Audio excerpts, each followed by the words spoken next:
ക്രിക്കറ്റിലെ ഒരു ടീമിനെ ജയിക്കാൻ ഭാഗ്യം അത്യന്താപേക്ഷിതമായ ഒന്നാണ്.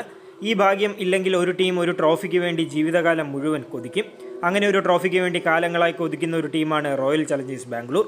മുംബൈയും CSKയും തങ്ങളുടെ ഭാഗ്യം കൊണ്ടുകൂടി 5 IPL ട്രോഫികൾ നേടിയപ്പോൾ RCBക്ക് കഴിഞ്ഞ 17 വർഷമായി ഒരു ട്രോഫിയും നേടാനായിട്ടില്ല.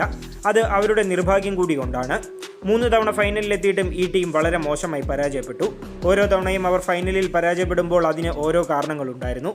ചില മത്സരങ്ങളിൽ അവരുടെ ബാറ്റിംഗ് പെട്ടെന്ന് തകരും, മറ്റു ചിലപ്പോൾ അവരുടെ ബൗളിംഗ് തീരെ മോശമായിരിക്കും. 2024 IPLൽ ഈ ടീം ബാറ്റിങ്ങിൻ്റെ ബലത്തിൽ മാത്രം ജയിച്ചപ്പോൾ 2025 IPLൽ അവർ ബൗളിങ്ങിൻ്റെ ബലത്തിലും മത്സരങ്ങൾ വിജയിക്കാൻ തുടങ്ങി. ഈ സീസണിൽ ആരും പ്രതീക്ഷിക്കാത്ത സാഹചര്യങ്ങളിൽ നിന്നാണ് RCB ജയിക്കുന്നത്.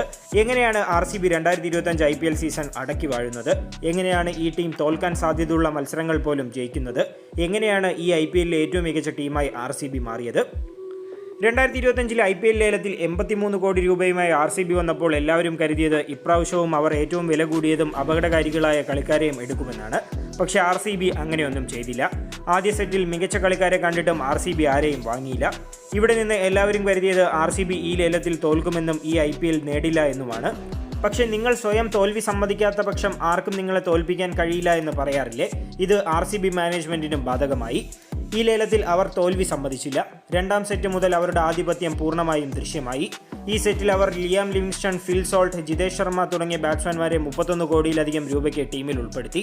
വിരാട് കോഹ്ലി, രജത് പാട്ടിദാർ തുടങ്ങിയ ബാറ്റ്സ്മാൻമാർ നേരത്തെ തന്നെ അവരുടെ ടോപ്പ് ഓർഡറിൽ ഉണ്ടായിരുന്നു. ഈ 3 ബാറ്റേഴ്സ് കൂടി വന്നതോടെ അവരുടെ ബാറ്റിംഗ് ഓർഡർ ഏറ്റവും ശക്തമായി. ഇനി ലേലത്തിൽ RCBക്ക് അവരുടെ ബൗളിംഗ് മെച്ചപ്പെടുത്തേണ്ട ആവശ്യം മാത്രമേ ഉണ്ടായിരുന്നുള്ളൂ. ലേലം അവസാനിച്ചപ്പോഴേക്കും അവർ തങ്ങളുടെ ബൗളിംഗും വളരെ ശക്തമാക്കി. അവർ ജോഷ് ഹേസൽവുഡിനെയും ഭുവനേശ്വർ കുമാറിനെയും ടീമിലെത്തിച്ചു. തുടക്കത്തിൽ RCBയുടെ മാനേജ്മെൻറ്റിൽ അതൃപ്തരായിരുന്ന ആരാധകർ പിന്നീട് RCBക്ക് വേണ്ടി വളരെ സന്തോഷിച്ചു. എല്ലാവരും RCBയുടെ ടീമിനെ മികച്ചതും ശക്തവുമായ ഒന്നായി കണ്ടു. അവരുടെ ആദ്യ മത്സരം കഴിഞ്ഞ സീസണിൽ IPL ട്രോഫി നേടിയ KKRനെതിരെയായിരുന്നു. ഈ മത്സരത്തിൽ ഭുവനേശ്വർ കുമാർ കളിക്കില്ല എന്നറിഞ്ഞപ്പോൾ RCB ആരാധകർക്ക് ഏറ്റവും വലിയ ഞെട്ടലുണ്ടായി. കാരണം ജോഷ് ഹേസൽവുഡ് പരിക്കിൽ നിന്ന് അപ്പോഴാണ് തിരിച്ചെത്തിയത്. അതിനാൽ ആരും അദ്ദേഹം നന്നായി പ്രകടനം നടത്തുമെന്ന് കരുതിയിരുന്നില്ല. KKR ഈ മത്സരത്തിൽ ആദ്യം ബാറ്റ് ചെയ്യാൻ വന്നു. ഹേസൽവുഡിൻ്റെ ആധിപത്യം പൂർണ്ണമായും ദൃശ്യമായി. അദ്ദേഹത്തിൻ്റെ ലൈനും ലെങ്തും വളരെ മാരകമായിരുന്നതിനാൽ അദ്ദേഹത്തെ കളിക്കാൻ KKR ബാറ്റേഴ്സ് വളരെ ബുദ്ധിമുട്ടി.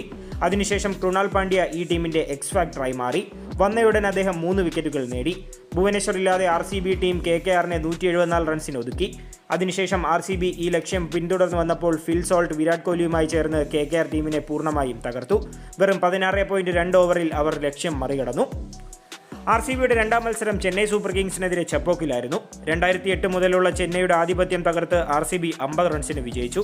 17 വർഷത്തിന് ശേഷമുള്ള അവരുടെ ആദ്യത്തെ ചെപ്പോക്കിലെ വിജയമായിരുന്നു അത്. തുടർന്ന് ഹോം ഗ്രൗണ്ടിൽ ഗുജറാത്ത് ടൈറ്റൻസിനോട് തോറ്റെങ്കിലും മുംബൈ ഇന്ത്യൻസിനെ അവരുടെ തട്ടകമായ വാങ്കഡയിൽ അവർ പരാജയപ്പെടുത്തി. RCBയുടെ ബാറ്റിംഗും ബൗളിംഗും ഈ സീസണിൽ ഒരുപോലെ മികച്ച പ്രകടനം കാഴ്ചവെച്ചു. ഡൽഹി ക്യാപിറ്റൽസിനെതിരെ ഹോം ഗ്രൗണ്ടിൽ വീണ്ടും തോറ്റെങ്കിലും പുറത്ത് രാജസ്ഥാൻ റോയൽസിനെതിരെ ആധിപത്യം സ്ഥാപിച്ചു. അവരുടെ top order, middle order, finishers എന്നിവരും ബൗളർമാരും മികച്ച പ്രകടനമാണ് നടത്തിയത്. പഞ്ചാബ് കിങ്സിനെതിരെ ഹോം ഗ്രൗണ്ടിൽ മഴ കാരണം 14 ഓവറാക്കി ചുരുക്കിയ മത്സരത്തിലും RCB തോറ്റു. എന്നാൽ പഞ്ചാബിനെതിരെ അവരുടെ സ്വന്തം തട്ടകത്തിന് പുറത്ത് നടന്ന മത്സരത്തിൽ RCB വിജയിച്ചു. ഒടുവിൽ സ്വന്തം ഹോം ഗ്രൗണ്ടിൽ രാജസ്ഥാൻ റോയൽസിനെതിരെ ബൗളർമാരുടെ മികച്ച പ്രകടനത്തിന്റെ സഹായത്തോടെ ആവേശം നിറഞ്ഞ വിജയവും RCB സ്വന്തമാക്കി. ഇത് അവരുടെ ഹോം ഗ്രൗണ്ടിലെ തുടർച്ചയായ തോൽവികൾക്കും വിരാമമിട്ടു. ഒടുവിൽ അവസാന ഗ്രൂപ്പ് മത്സരത്തിൽ വിജയിച്ച് പോയിന്റ് ടേബിളിൽ 2ാം സ്ഥാനക്കാരായി പ്ലേ ഓഫിൽ കടന്ന RCB 1ാം സ്ഥാനക്കാരായ പഞ്ചാബിനെ ക്വാളിഫയർ 1ൽ പരാജയപ്പെടുത്തി ഫൈനലിലും പ്രവേശിച്ചു. 4ാം ഫൈനൽ കളിക്കാൻ ബാംഗ്ലൂർ തയ്യാറെടുക്കുമ്പോൾ ആരാധകർ വലിയ പ്രതീക്ഷയിലാണ്. ഇത്രയും വർഷത്തെ കാത്തിരിപ്പിന് ഈ സീസണോടെ വിരാമമാകുമെന്ന് അവർ വിശ്വസിക്കുന്നു. ബാറ്റിംഗും ബൗളിംഗും ക്യാപ്റ്റൻസിയും എന്നിങ്ങനെ എല്ലാ മേഖലയിലും വളരെ മികച്ച പ്രകടനമാണ് RCB കാഴ്ചവെക്കുന്നത്.